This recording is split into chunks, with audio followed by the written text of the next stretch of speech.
Shalom, saudara-saudari yang dikasihi Kristus. Jumpa kita pada kesempatan ini dalam renungan harian GKI Kuitang.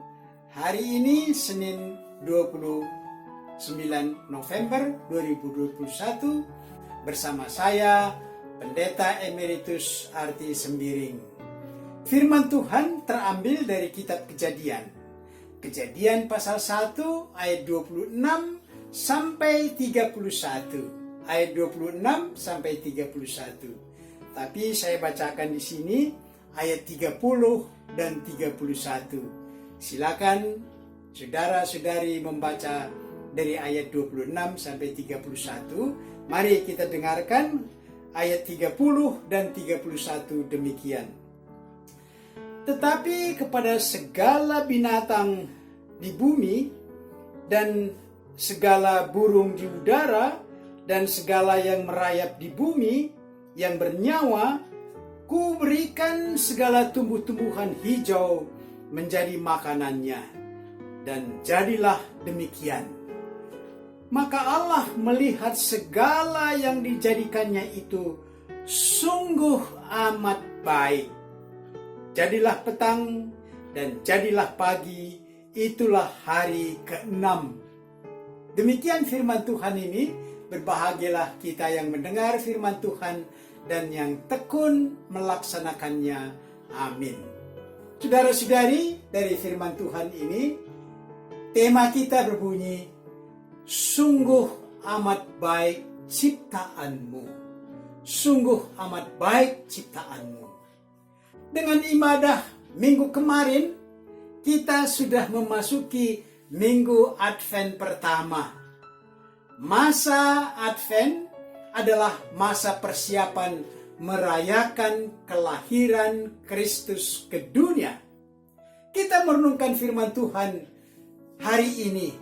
Berita tentang penciptaan alam raya dengan seluruh isinya. Baik bumi maupun angkasa luar yang di dalamnya ada manusia.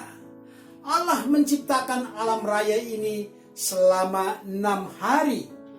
Namun, masing-masing hari dengan hasil ciptaan yang setiap hari itu dilihat, dikontrol, apakah yang diciptakan itu sesuai dengan maksud dan rencana Allah.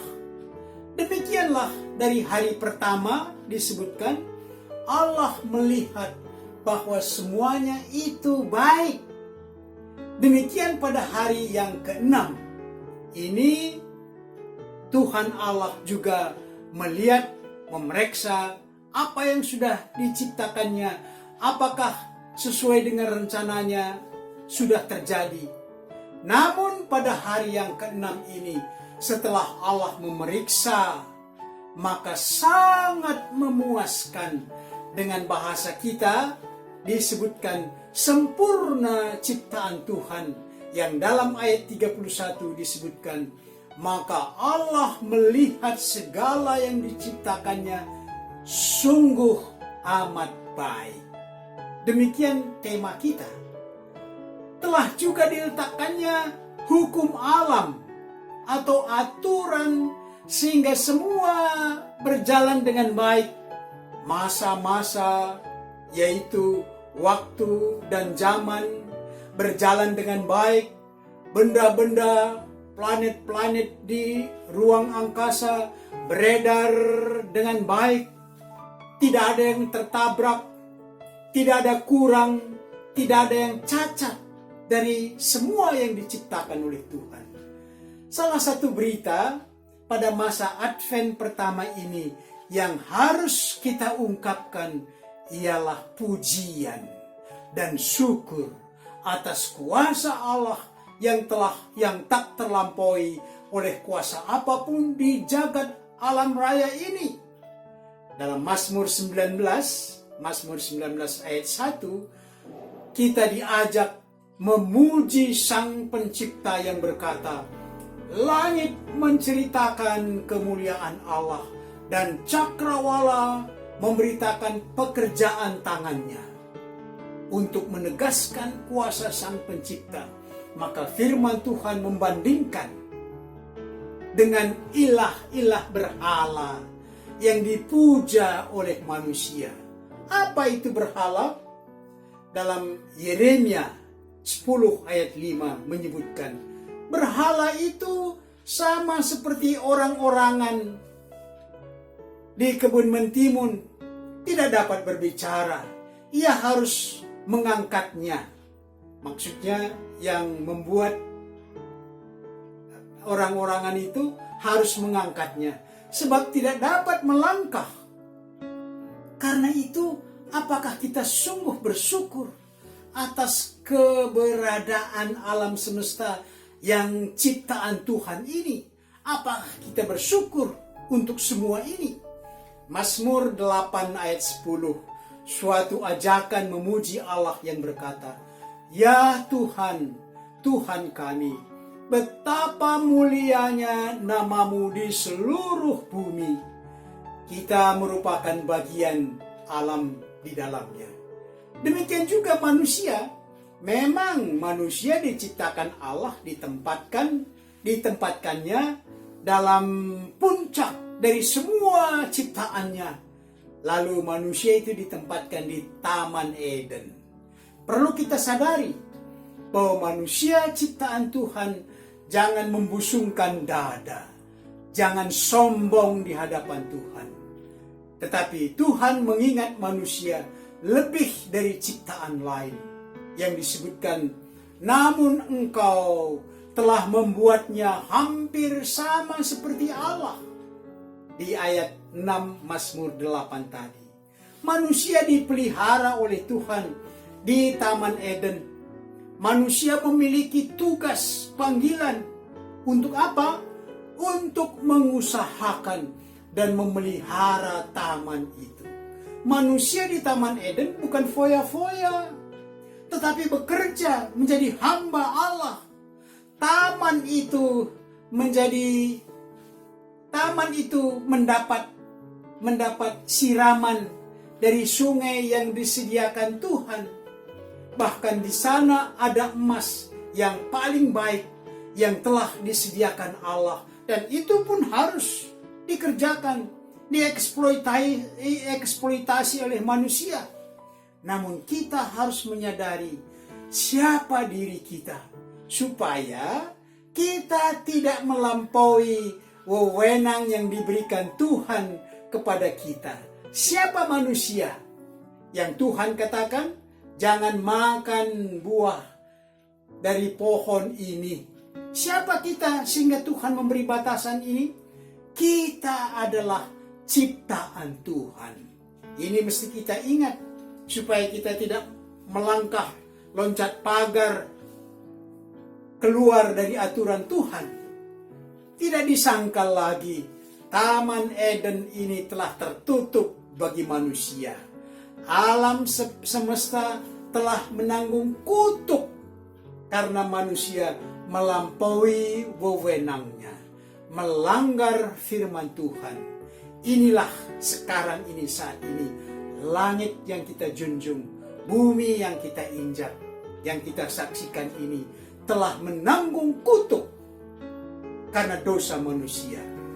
Namun, jika manusia tetap setia menjadi hamba Allah, mengusahakan memelihara Taman Eden, tidak loncat pagar, tidak menyangkal Tuhan, tetapi memuliakannya. Kalau Adam dan Hawa tidak jatuh ke dalam dosa, apa yang terjadi? Maka yang terjadi dengan bumi ini seperti yang ditunjukkan dalam kitab Wahyu. Taman Eden itu menjadi satu taman untuk kota yang disebutkan Yerusalem baru. Itu tugas kita. Dalam suasana Yerusalem baru tanpa air mata duka. Saudara-saudari, Natal yang kita persiapkan adalah awal pembangunan Yerusalem baru, pembangunan langit baru dan bumi baru, yang di dalamnya Yerusalem baru, yang bukan lagi buatan manusia berdosa. Tanpa Natal, alam semesta dengan manusia tetap meringkuk dalam derita abadi. Natal, awal yang baru, sambutlah, rayakanlah Natal, khususnya untuk tahun ini, 2021 ini. Mari kita aplikasikan renungan ini dengan pokok berikut. Pertama, ini tanpa menghakimi, bukan maksud kita menghakimi. Apakah Anda melihat orang yang mengilahkan, menyembah ciptaan Tuhan? Yang kedua, dalam perkembangan ilmu pengetahuan, ada planet di luar angkasa. Menurut penelitian manusia, katanya diduga-duga planet itu bisa dihuni manusia seperti bumi ini. Bagaimana pendapat Anda tentang pernyataan ini? Yang ketiga, melihat bumi saat ini yang syarat dengan ketidakadilan dan kematian setiap makhluk menanti, apa yang kita harapkan dengan Natal? Ini berita Natalnya. Apa yang kita harapkan dengan Natal? Mari berdoa. Bapa kami yang di sorga, kami bersyukur menjadi penghuni bumi saat ini. Kami bersyukur atas segala yang telah Bapa ciptakan, memancarkan dan menjadi saksi kebesaran dan keagungan Bapa. Semoga kami turut memuliakan Allah Sang Pencipta. Kami tidak akan menyembah ciptaan Tuhan, tetapi semata-mata menyembah Sang Pencipta, Bapa Pemelihara kami. Untuk semua itu, Tuhan Yesus rela turun ke bumi, menjumpai manusia, mengajar dan menyelamatkan manusia. Karya dan misi keselamatan itu diawali dengan kelahiran Yesus, anak Allah, ke dunia ini. Kami akan merayakan keselamatan Juru Selamat ke dunia ini.